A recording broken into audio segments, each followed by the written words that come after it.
आज भारत पाकिस्तानची Asia कपची final match होती आणि आम्ही तिघं पण मॅच बघायला खूप एक्सायटेड होते. सगळ्यात आधी पॉपकॉर्न बनवून घेतले आणि मग नंतर मॅच बघायला बसलो. पाकिस्तानने सुरुवात तर चांगली केली होती, पण 10व्या ओव्हरनंतर ना त्यांची विकेट पटपट पडल्या. फक्त 146 रन झाल्या होत्या त्यांच्याकडून. नंतर आपल्याला वाटलं की आपली मॅच इझिली जिंकल, पण नंतर आपल्या पण विकेट फास्ट पडल्या. त्यामुळे सामना एकदम अतितटीचा होता. बघायला खूप मजा आली. मॅच एवढी अतितटीची होती ना, तर आपण शेवटच्या ओव्हरमध्ये जिंकलोय.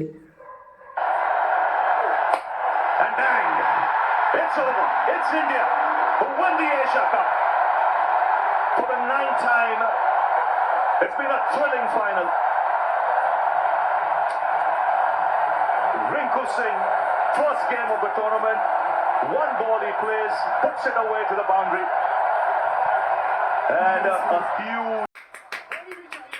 तर आजची मॅच तुम्ही बघितली की नाही ते कमेंटमध्ये मला नक्की सांगा. आणि काय मस्त एन्जॉय केलं ना आज. चला भेटूया पुढच्या ब्लॉगमध्ये. बाय.